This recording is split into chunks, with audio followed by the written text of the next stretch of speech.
Donnybrook Garda Station. No, it isn't. I'm only joking. Don't hang up. It is me, Ambrose. Gobnait, do not give me guess who. Guess where is the question. Where the hell have you got to? Yeah, I gathered it is a phone box. Where? He hasn't got a clue. Have you got the 6 packs I asked you for? There isn't a beer in the house and I'm gumming for one. What the hell is keeping you? All right, post your bleeding letters and get back here immediately.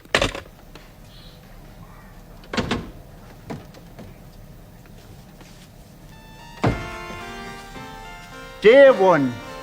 Dear Nuala, thank you very much for your lovely present of a partridge and a pear tree.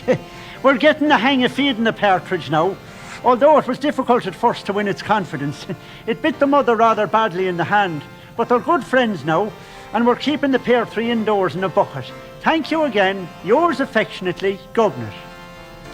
Day 2. Dear Nuala, I cannot tell you how pleased we were to hear from you so soon again, and to receive your lovely present of 2 turtle doves. You really are too kind. At first, the partridge was very jealous and suspicious of the doves, and they had a terrible row on the night the doves arrived. We had to send for the vet, but the birds are okay again, and their stitches is due to come out in a week or 2. The vet's bill was £8, but the mother is over her annoyance now, and the doves and the partridge are watching the telly from the pear tree as I write. Yours ever, Gobnait. Day 3. Dear Nuala, we must be foremost in your thoughts. I had only just posted my letter when the 3 French hens arrived. There was another sort out between the hens and the doves who sided with the partridge, and the vet had to be sent for again. The mother was raging because the vet's bill was £16 this time, but she has almost cooled down. However, the fact that the birds' droppings keep falling down in her hair while she's watching the telly doesn't help matters. Thanking you for your kindness, I remain your Gobnait. Day 4. Dear Nuala, you mustn't have received my last letter when you were sending us the 4 calling birds. There was pandemonium again in the pear tree last night, and the vet's bill was £32. The mother is on sedation as I write.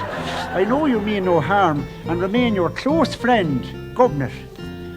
Day 5. Dear Nuala, your generosity knows no bounds. 5 gold rings.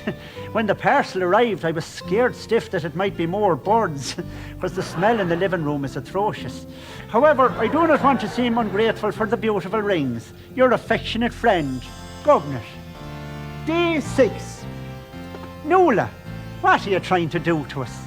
It isn't that we don't appreciate your generosity, but the geese have not alone nearly murdered the calling birds, but they laid their eggs on top of the vet's head from the pear tree, and his bill was £68 in cash.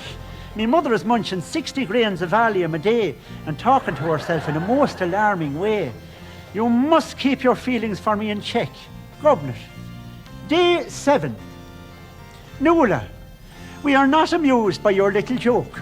7 swans a-swimming is a most romantic idea, but not in the bath of a private house. We cannot use the bathroom now because they've gone completely savage and rush the door every time we try to enter. If things go on this way, the mother and I will smell as bad as the living room carpet. Please lay off. It is not fair. Gobnait. Day 8. Nuala, who the hell do you think gave you the right to send 8 hefty maids of milk in here to eat us out of house and home? Their cattle is all over the front lawn and has trampled the hell out of the mother's rose beds. The swans invaded the living room in a sneak attack, and the ensuing battle between them and the calling birds, turtle doves, French hens and partridge made the Battle of the Somme seem like Wanderly Wagon. The mother's on a bottle of whiskey a day, as well as the 60 grains of Valium. I'm very annoyed with you. Gobnait. Day 9. Listen, you louser. There's enough pandemonium in this place day and night without 9 drummers drumming, while the 8 maids of milking is beating me poor old alcoholic mother out of her own kitchen and gobbling everything in sight. I'm warning you. You're making an enemy of me, Gobnait O'Lunacy. Day 10. Listen, manure face. I hope you'll be haunted by the strains of the 10 pipers piping you sent here to torment us last night. They were aided in their evil work by those maniac drummers, and it wasn't a pleasant sight to look out of the window and see 8 hefty maids of milk and Poe going around to the ensuing punk rock roar. Your mother has just finished her 3rd bottle of whiskey on top of 124 grains of Valium. You'll get yours, Gobnait O'Lunacy. Day 11. You have scandalised my mother, you dirty Jezebel. It was bad enough to have 8 maids a-milking dancing to punk music on the front lawn, but they've now been joined by your friends, the 11 Lords of Leaping, and the antics, the whole lot of them had lived the most decadent days of the Roman Empire, looking like Outlook. I'll get you yet, you owl bag. Day 12. Listen, slurry head, you have ruined our lives. The 12 maidens dancing turned up last night and beat the living daylights out of the 8 maids a-milking, because they found them carrying on with the 11 Lords of Leaping.